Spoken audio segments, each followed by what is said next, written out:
Hey friends, what's happening? What's shaking? What's going on? Hope everybody's doing well. This is Andy coming to you again from here at Andy's World of Bass. I'm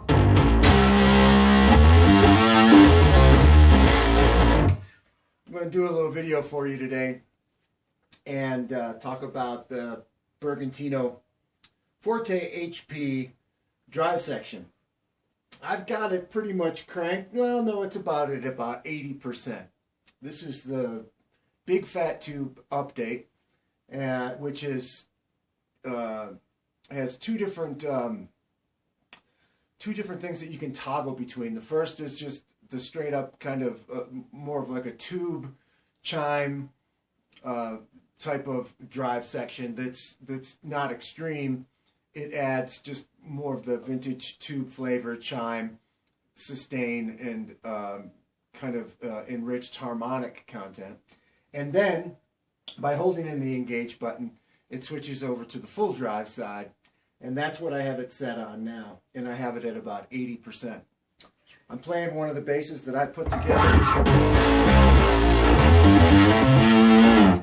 It's a P bass. It has Nordstrand Power Blade passive pickups in it.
In terms of a distortion drive, a heavy distortion that's built into an amp head, I gotta say this is one of the best ones that I've heard.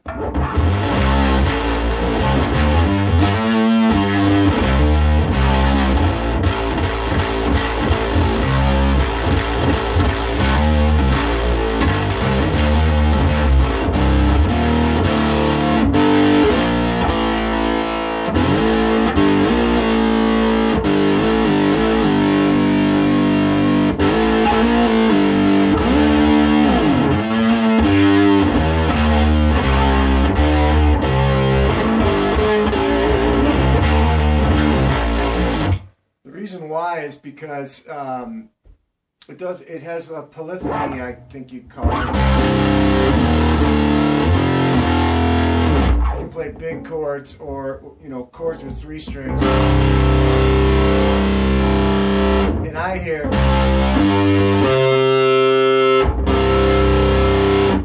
all 3 pitches equally within the distorted sound.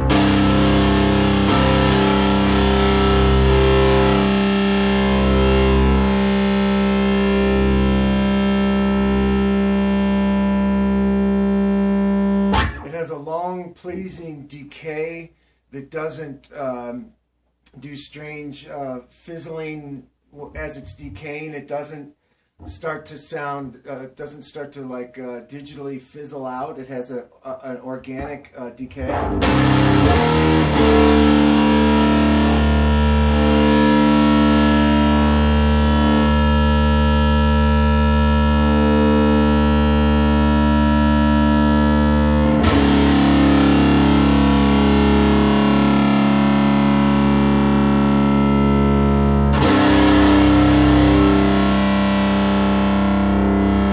So it does the long note thing good, the long sustain thing good, which is crucial. And then it also does the short attack thing good.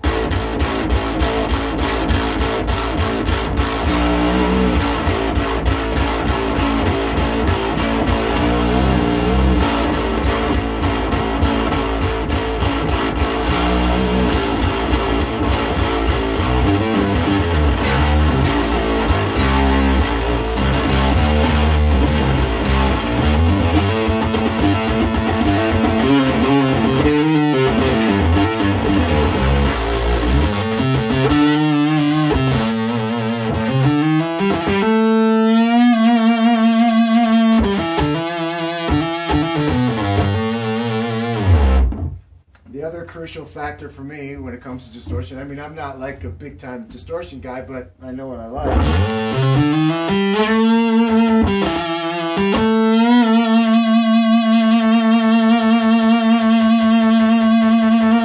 I like it to sound like it's singing, you know what I mean?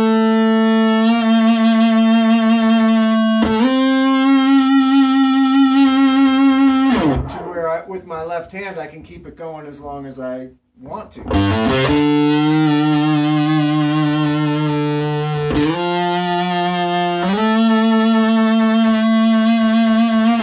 So it really comes alive when you get up above the 12th fret.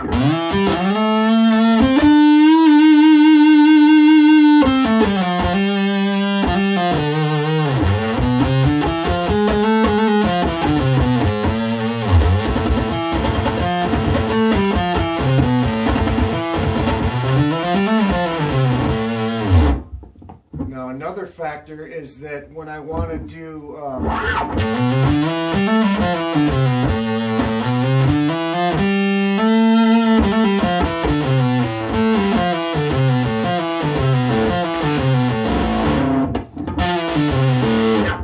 I'm doing pull-offs, right? I'm playing 3 pitches on each string, but I'm only plucking once, you know?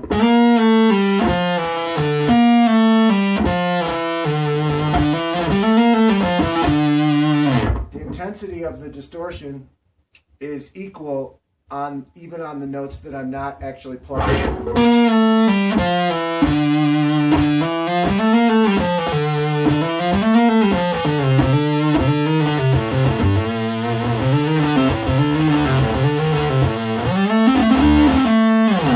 So if I'm doing some ripping and shredding and carrying on in that kind of a fashion,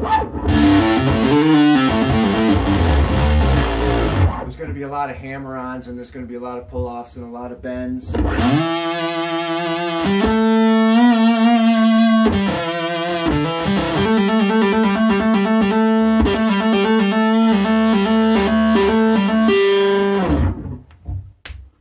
Those are kind of the things that are most important. Good chords.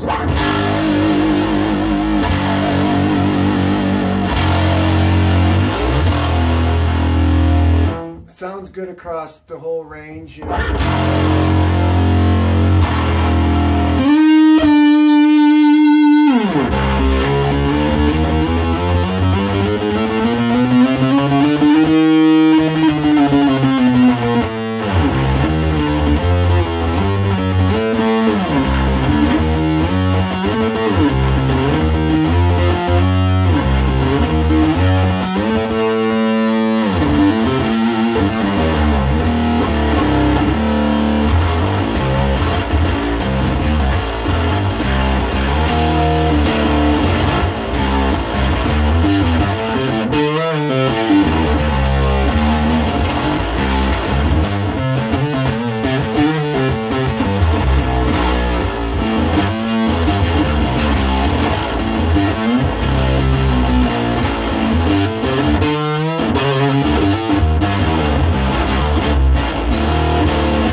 It's a great sounding built-in drive that's useful.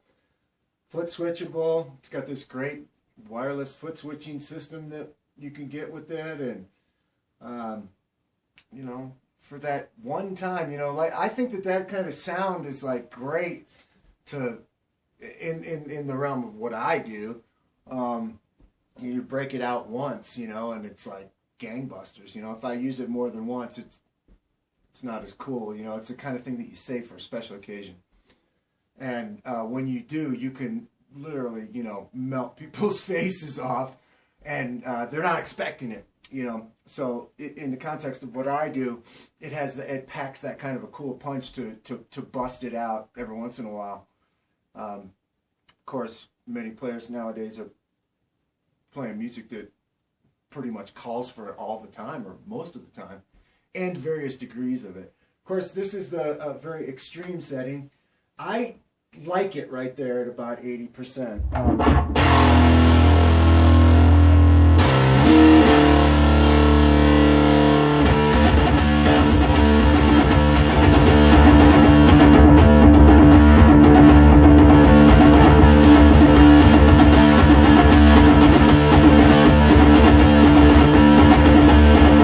30% is cool too.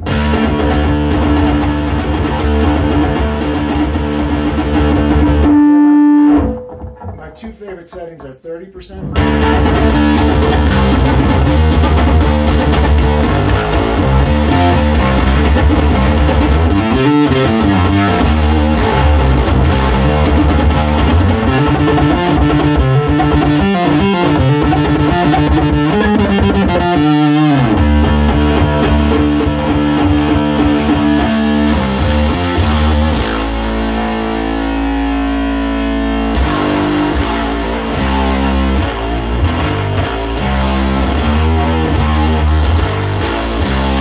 It's a little murky in a very cool way, right at about 80%. So it's kind of bright and open at 30%.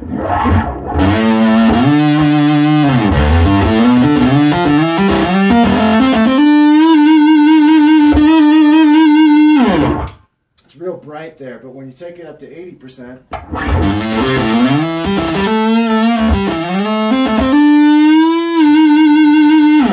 it's got a little murkiness to it that I really like. So there you have it. I don't really do dirt distortion videos that often, but I thought I would do one and at least offer my perspective on it. So yeah, this head is incredibly versatile. I want to also mention that I have the variable ratio compressor turned all the way up. I think that when using that kind of drive, that much drive, it just fattens everything up and kind of contains it. And you know, the factors of sustain that I was talking, the factors of clarity, you know, polyphonic kind of tracking and sustain are all benefited big time by having the variable ratio compressor cranked up. And I also have the punch engaged, which is kind of like cleans it up a little bit too, because it takes some of the ultra low out of it and kind of boosts the low mids and makes the whole thing also contributes to it being a more well-behaved and contained kind of dirty tone. So there you have it. There's my perspective on it. Thanks for watching this video. Thanks for watching all the videos. Thank you to Jim and Holly Bergantino, making some of the finest amplifiers available today. Thanks, friends. See you next time. Peace.